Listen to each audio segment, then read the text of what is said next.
Alright, so I showed you the video of the Spyder Pilot, and now I'm going to let the capable hands of Matt Fermi, co-owner of Soldiers of Fortune Paintball, show you the inner workings, how to do it, how to take it apart, how to put it all back together so you're not, how can I say, screw up your gun? Yeah, I'm going to say screw up your gun. I've seen a lot of people do stuff at the field and they completely mess it up. So I'm going to let Matt Fermi take over now and show you how to take apart the Spyder Pilot and put it back together again properly.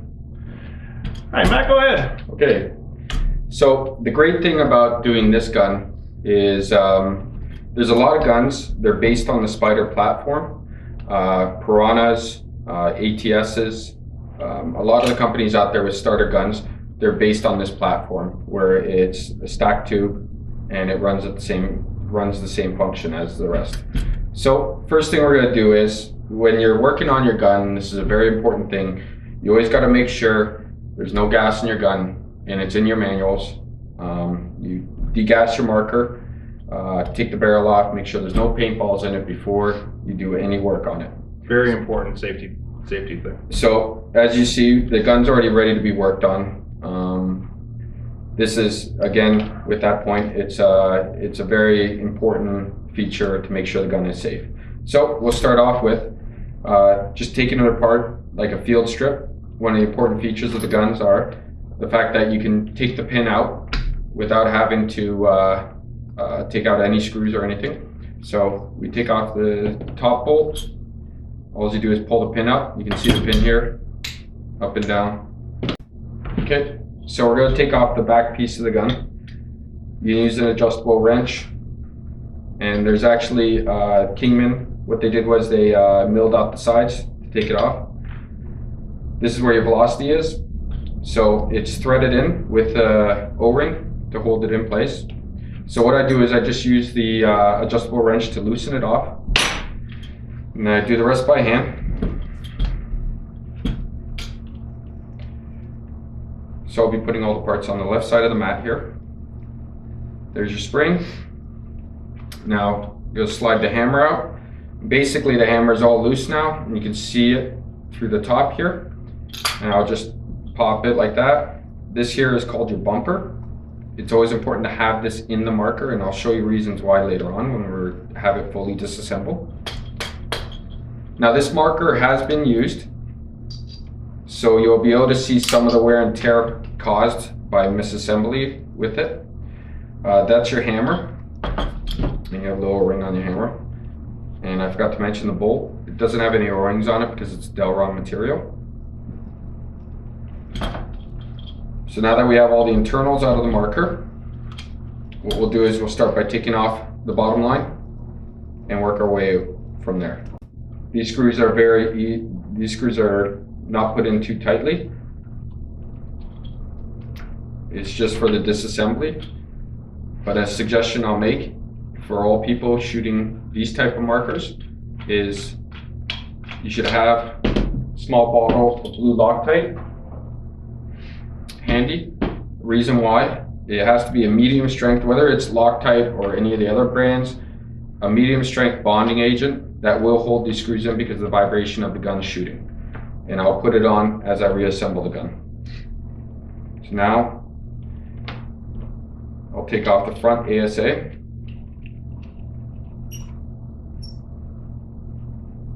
As you can see, the small screw on the inside. There's 3 different size Allen keys for this gun.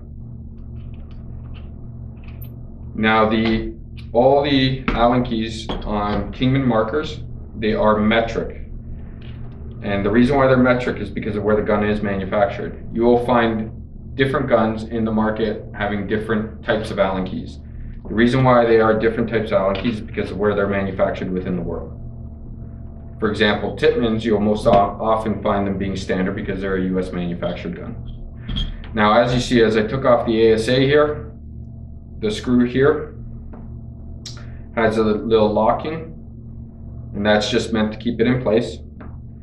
This O-ring here is for sealing it, so when you reassemble it, you got to make sure this O-ring is sitting in place there. Now, we're at the point of where we're going to be taking out the front part where you'll find your valve. and your poppet. So that just pulls out? Yep. You just slide it out, and what connects this into the gun is the screw that was holding the ASA in. So once you take that out, you have here, right here is your poppet. You see how I took it off? This star here is meant to hold this in place each time you're firing the gun. Keeps it centered. Yep. Yep. And I actually referred to this as the wrong name. Sorry for everybody. This is actually referred to as your cup seal. I'm used to saying poppet. It's with higher end markers. This spring here holds your cup seal in place. So each time your gun's firing, it's retracting back and forth like that, releasing air into your gun to fire your paintballs. That's your spring. Okay. As you can see, we're completely disassembling this marker. Now, next part we're going to go look at is the eyes. I'm going to move this here for the side camera view. So for typical cleaning, this is pretty much all you got to do, right? Well, for typical cleaning, what you should be doing for a typical clean of the marker, and I'll show it again when we reassemble, is you should just be taking out the top part of your marker. And that will clean out the majority of your marker. What we're doing is a full strip down of these markers. That way you can actually see if you have any other problems, which I'll be going through as we're reassembling it. So that way you can go after any problem in the marker later on down the road. Because no matter what kind of gun you buy, you will always have problems eventually. So now we're taking apart the eyes. Now the eye covers are held in by a single Allen key.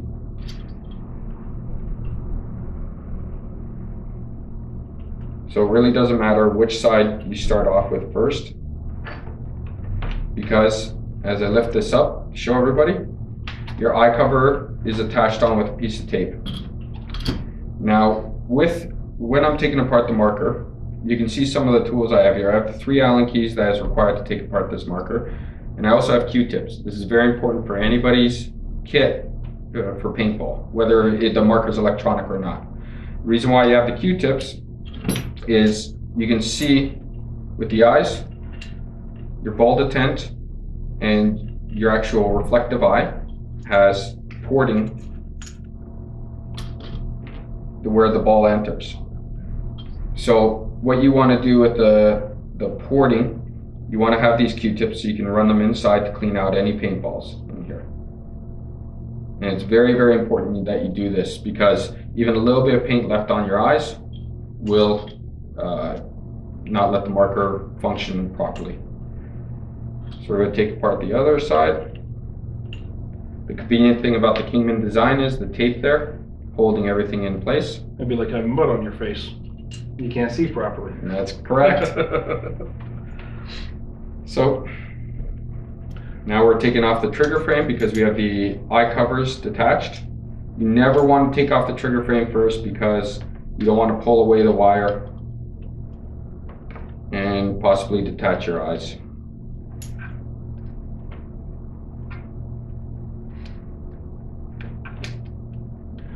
Now you notice what Matt's doing here with all the parts he's putting on the side over here. He's keeping everything together. Matt's been doing this for quite a long time. For the new guys, that if you're just starting, I think I said in my MR4 video that I have, if you haven't watched it, go back and watch it. And after this, of course, get some bowls. So when you take apart, say the eyes, you got little tiny screws to go with it. Take them apart, put them in a bowl, and I've seen guys write stuff down. I mean, I fix furnaces for a living. I do that all the time because there's sometimes 30 screws I got to take out of things. And you take that, you put it in a bowl. That way, you're not looking at this one saying, all right, this is a little screw. Where does this go? And you think you know where it is, but you end up putting it in the wrong place and stripping it. And I've seen a lot of that happening on the field too.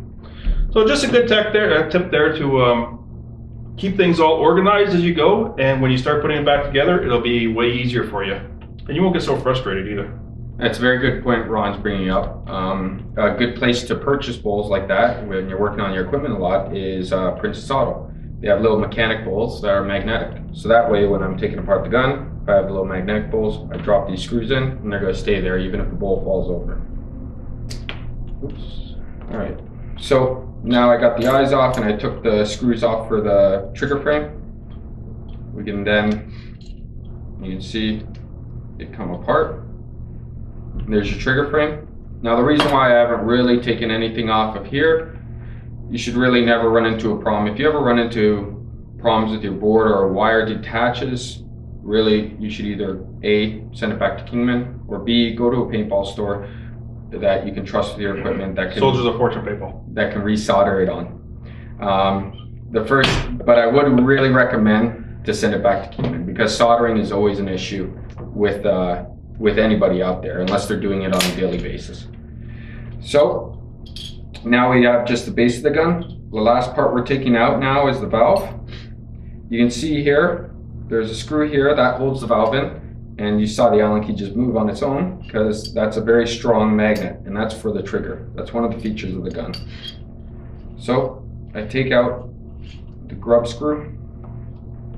You can see how it's holding in the valve, and that there shows exactly how it's supposed to be put back in. You'll see it when I push it through. Now I have a nice swab, that way I'm not marking it up. And I go push it through and you guys will see it pop out right now. Okay, and that's your valve. So you can see on your valve, you have a clear O-ring and a black one. These are two different O-ring materials. If you ever have problems where the gun's leaking and you need to replace these O-rings, what I do recommend, if you don't have a store close by you that has Kingman or Spyder parts, what you should do is just replace them with tank O-rings. So once you replace the O-rings, you slide it back in. Now, we have the gun, bare bones. Look through, you can see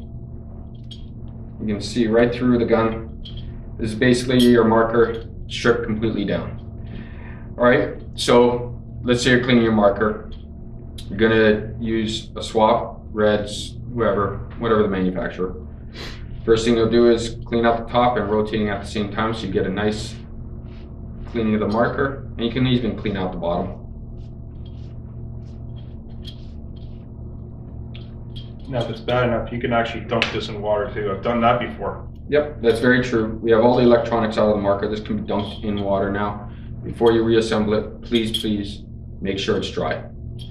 So we're ready to reassemble the marker. What we're going to do is start back from the way we got to this point. So we'll be starting with the valve and working our way back. And then now I'm going to be starting to talk about problems you see happening with these markers. So if you ever leak down the barrel, your problems with that is the O-rings on your valve could be an issue, as I mentioned before.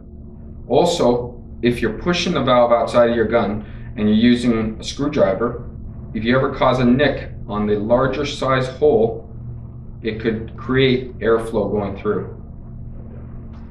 And if you're creating airflow going through here, if you have a nick here, it's going to create the airflow, letting it leak down the barrel. The second thing that can go on your marker, and this is just wear and tear this piece, is your cup seal. With your cup seal, what happens after a while is this part here, hopefully the camera's catching where I'm pointing, this part here eventually wears in. And when it wears in, it creates a deep enough groove where it doesn't make a seal anymore. So basically when you shoot your gun, as I was showing before, you have the spring pushing this up against it, and then each time you pull that trigger, your hammer flies forward, pushes it back just like that. This releases air up through. When that air is released up through, your bolt's in a position, and I'm going to hold exactly where it is, where it's pushed the ball up, and you look under the bolt, and the hole is exactly lined up, and that's how your marker actually fires. And the CO2 or air is released up through here at 800 psi and fires your paint. Going through all this while I have it apart like this is as you tighten this spring more, it's going to have a larger impact on here, opening it further to allow more air going through, therefore giving you more velocity. So again, back to the problem solving. If you have a leak down your barrel, your problem is O-rings, cup seal, or this part of the valve getting marked. Any of them is quick replacement, tank O-rings, new cup seal, new valve. And that will solve your leaks down the barrel. So as I put this back in, one side is open where the air flows through. The bottom side is where the grub screw connects. And also with the valve, you got a larger hole and a smaller hole. The larger hole is always facing out the front of your gun because that's where the cup seal is going to align in. That's a very important thing that you do. If you put it in backwards, then you're going to have an airflow leak. So I've done that. So I take out I open the oil up, a drop of oil on each O-ring, smooth it around, place it back in, use my pinky to push it up, and as I push it up I'm looking where the grub screw goes, and I'm looking for that valve to get lined up. Once I get close to it, you can see I'm not dead on, but I'm close. I take one of my small Allen keys, I put it inside, and I line it up the rest of the way. Now that I have it lined up, first thing I want to do is put in that grub screw and keep it in there. Now, one thing to note with the grub screw is when you tighten it down, you don't want to over tighten it, because what happens is when you over tighten it, you're going to be pushing that valve up against the top body here and possibly allowing air to flow through. Trust me, when your trigger frame's on here, this will not fall out. So it goes in far enough where it's going to hold it in place. So you just do snug then? You just snug it in. Now, reassembling the front part, you got your star here that's going to hold your cup seal in place, spring, and the front piece here. So I just reassemble this because I'll be putting on the trigger frame next, but I want this close by because now each of my parts I can just kind of put on, and I'm not going to be searching around for all the little components here.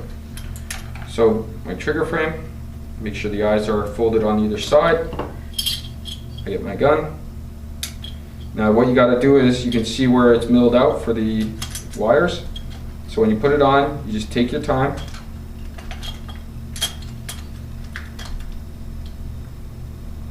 Line it up. And this is the part you don't want to rush either, because if you do rush it, you pinch those wires. Yeah. Getting it soldered. Yeah, you're getting it soldered or getting it, if you can get a new one. Yeah. So I got the one side in. It's coming out where I'm trying to get my hands out of the way, guys. It's coming out where the hole is. Now I open up the other side, and I'm moving the wire down. And now the trigger, with very little force, is flush with the body. So as I'm doing this, I'm holding the trigger with my two fingers like that to keep it together, because I don't want to move it.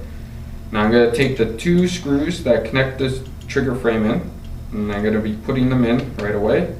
But I'm just going to be hand rotating them on, just so it's at least, the screws are at least started. That way when I start putting them on with my Allen key, it can be a lot quicker. And also when you put it on with your fingertips like that, you can also feel if it's starting to get cross-threaded. That's very true. Because if you do put it on with the Allen key and you just think, oh, it's just a little tight, and you're actually cross-threading it, don't even know. You cross-thread a body like that, you have to get it drilled out and get, what's the name of those? Helix coils. Helix coils, that's it. And get those put in, and that could just be a real pain in the... And it's especially important with the eye screws because they're always smaller thread, that you make sure that they're going on properly. So, put these two screws in, and our eyes are reassembled, and you can already see the marker taking its form again. Now one thing I'm going to do, while we have it brought down this far, the marker, I'll take out the back screw for the grip frame. This is something I referred to before, where people will be using the marker, and because of the vibration, it will cause these screws from the grip frame, the two, to fall out, and the two on the bottom line. Well, since I'm at this stage, I'm going to open up my Loctite, put a drop on here, just oops. If you get a little too much, you can see my rag here. I just wipe it down a bit, just so I have enough. You can see it's shiny there. So why blue and not red? Well, red's a permanent Loctite, so when you put it on, you're pretty much expecting it to stay there for a very long time. You want to use the blue because it's enough bond to hold it in from the vibration, but not too much bond where you're gonna never take the screw out again. You just have to break the seal and you're off to the races. Or the field. Or the field, yeah. So you got to take the front screw out. We'll do the same for the front. If you don't have your hands on Loctite, a very, very good alternative is clear fingernail polish. Has the same effect, same bonding effect, and about the same strength. I didn't know that. Yep. See, I'd even night shower learn stuff. It's a very Not quick saying remedy. I know everything, but so I know somebody's going to come and say, "You don't know what you're talking," anyways. Okay, so you can see the valve's back in place. Now we can reinsert the front part.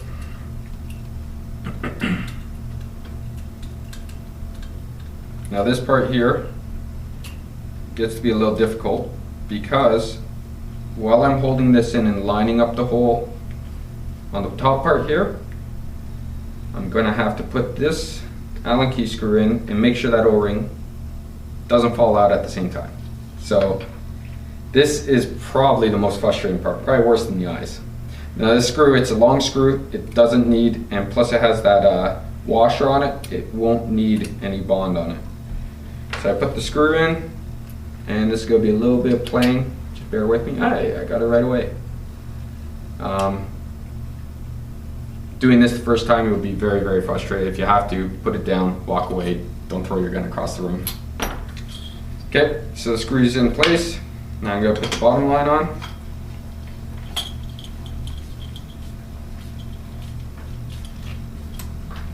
Now I'm at your ASA. Again, 2 screws that should have the bond on it.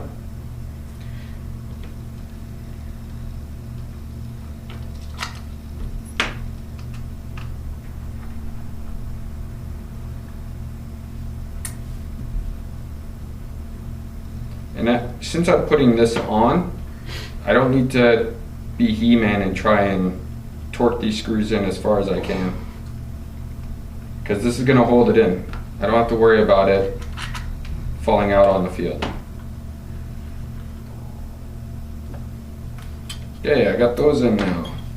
Okay, so other problems you'll see on the field, because we're at the very beginning. If you're shooting your gun, you're out on the field having a good time, but then it starts decocking. And what I mean by decocking is, instead of gun firing, your bolt's going to slide forward like that and nothing's going to happen. It's not going to fire. Or the other example is, you pull the trigger and the gun just does a rapid fire like that and then decocks. Sounds like a machine gun. Yep. And the problems caused from that is dirty on the top chamber. Whenever you break paint, these guns are pretty sensitive to that. A little bit of the shell gets caught in, it decocks the gun because there's too much friction, so it doesn't have the strength to bring it back. Second problem, why your gun is decocking or going full auto like a machine gun. This O-ring here could be worn down. Change that O-ring.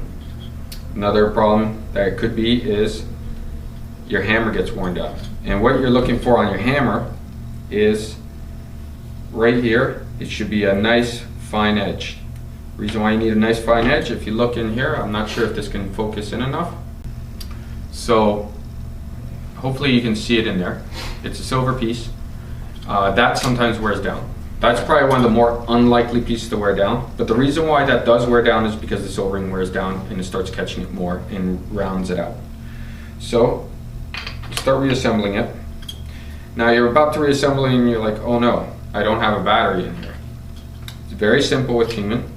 If you don't have a battery, this is the only time you're really going to need to do this other than to change your batteries. You open up the trigger frame. You're not opening, you're just opening the side panel of the trigger frame. Where the battery would be normally. Yep. This is where you need to change your battery.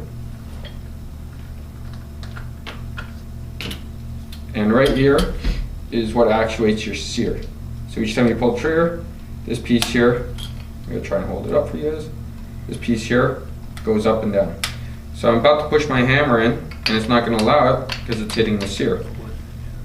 So what I'm going to do I'm gonna push my pointer finger into it, push this down, and it'll slide right in. After I do that, I rotate it up. Now, hopefully the close-in will see this again. What I'm gonna do is I'm gonna try and point with my Allen key. The hammer has a hole on the top. Hammer has a hole on the top. You gotta make sure the hole's lined up, facing up right into your face, because when you slide your bolt in, you're gonna line it up with that hole. Oops. Okay. Now another thing I want to point out, the reason why the bumper is very, very important with these guns, because when you put this in, when the gun's doing that recoil action, the recoil action, when this is flying back, that bumper's preventing it from slamming that metal hammer into the back of your gun. Now, this gun here, again, I know these are close-ups, and hopefully you can see it. There's a wear right at the end here. There's a piece worn out right here. And basically what happens is it starts bending the body itself in this area, and then your gun stops firing completely. So what you need to do is sand it down. So, What kind of sandpaper do you use? no sandpaper, you actually have a tool, and it's almost the same as like what you use to sharpen chainsaws. So it's a metal tool that is rough, and you have to rub it in there, in the inside here, to bring down that burr that's been caused by it. So, I know I'm in the hammer because I can slide it freely. So then I point the gun down, take my spring, place the spring in, back part where your velocity adjustment is, screw that in, and really you can snug it in by hand, put back the frame, and the gun's good to go. And if you have any questions, you can just mail Night Shadow, and he'll talk to me, and we can always answer it on his website. Or you can also email, what is it, tech support at sofpaintball.com. Links right here. And I can go through the emails and answer any questions. And hopefully this answered all your questions about the Spyder. Cool, thank you, Matt. So that is a complete disassembly and reassembly of a Spyder Pilot. When I first started, I didn't know any of this stuff. I did it all just by chance, just taking it apart, looking at it. And that's it. Thank you, Matt. I'm Night Shadow. Thanks for watching.